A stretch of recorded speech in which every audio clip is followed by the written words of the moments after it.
Hey guys, I'm back with another end of event review for the last event, Valentine's Confections. I've been really enjoying making these reviews and hope you guys enjoy watching them just as much. It's been fun for me to sit down and think critically on the event as a whole, what was good about it, and what could have been improved. I know for this particular event, reception was kind of split amongst the community, and for me personally, I'm on the side that feels that this event fell flat. For me to explain my reasoning, I really want to break down what everyone else is saying about this event and how I've come to the conclusion that I have. So let's start with what people are saying they liked about this event. The very first thing that people say made this event great was the rewards, and I can't argue that the rewards weren't great. I personally agree that the rewards were great, but to me, that's not a critical aspect of this event. Regardless of whether this event was a raid, a facility, or this new story event format, they all had some form of trading in farm for rewards. If all you liked about this event was the rewards, to me that says that you would want all events to match this level of rewards. And if all events did match this reward level, what exactly makes this event format unique? Do you like that unique aspect by itself? If you said no, then I don't think you can really say you liked this event. The other praise given comes from people who were happy for the break from events and happy that they could earn rewards just by farming what they would normally farm when an event is not happening. This seems odd to me because people who agree with this are basically saying that they would rather not have an event, which I can't agree with. If you're someone who needs a break from the game or from doing an event, it's absolutely fine to step away from the game or choose not to do an event, but I don't think it's healthy for the game or the player base to force everyone to do the same by forcing a pseudo event or non-event.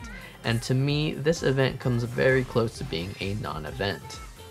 It is very similar to the catch-up endeavors and the half or double recovery periods. With these non-events, you're rewarded for playing the core game during this period of time. Nothing new is added, you don't need to do anything different, and you're not really given a choice whether to participate or not if you want to play during this time.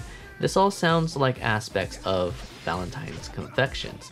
You're essentially forced into participating because to do so requires only playing the core game. Adding nothing new in the sense of gameplay also holds true because there weren't any new stages, and it was basically impossible to not meet the rose requirements to view all the stories that were added. So from my perspective, it was not possible to avoid this event if you were playing the game during this period, something that you could do when a raid or facility event was happening. Now, on the opposite side of the fence, the first complaint that came from people who disliked this event was that there wasn't a fire facility to be had, and I can't agree with not liking this event because of this reasoning either. To not like this event because it wasn't a facility event or have features unique to a facility event doesn't really seem like a fair criticism of the story event format. What is a fair criticism though, is that there wasn't any new stages for this event, and while I feel that it is a fair criticism of the story event format, I don't think a new stage is necessary in making or breaking this event format.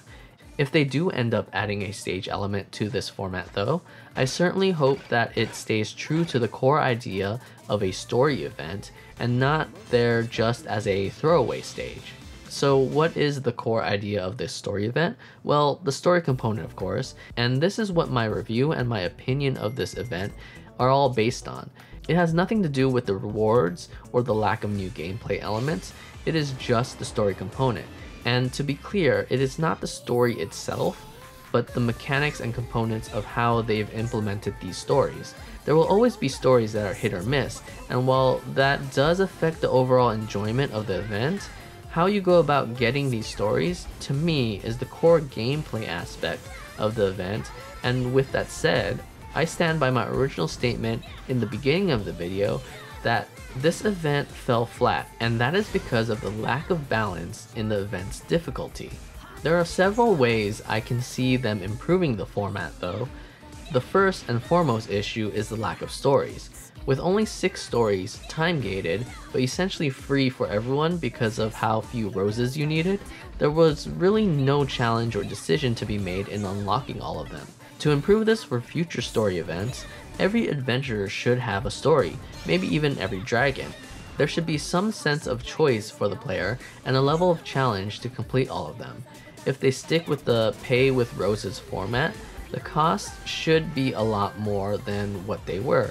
The real choice for players in this format should be whether they want to grind the game at their usual pace or grind extra hard during this period to see everything this event has to offer. You really shouldn't be able to see and get everything just by doing dailies. And honestly, balancing this format would probably be pretty easy for the devs, all things considered, as all they would really need to do is create a stamina conversion chart and have it match up with a wide range of rewards. For the hardcore grinding player, consider how much stamina and wings the dev would want them to spend to 100% this event and price the stories and rewards around that total.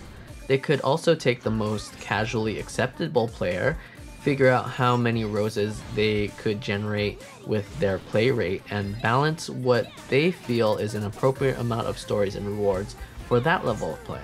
If they instead moved away from this pay with roses format and added new stages, I would hope that it would be something like a one adventure single player mode that unlocked that adventure's story as you progressed. This would differentiate this event from the facility event, as well as create choices and challenges for players of all skill and investment levels.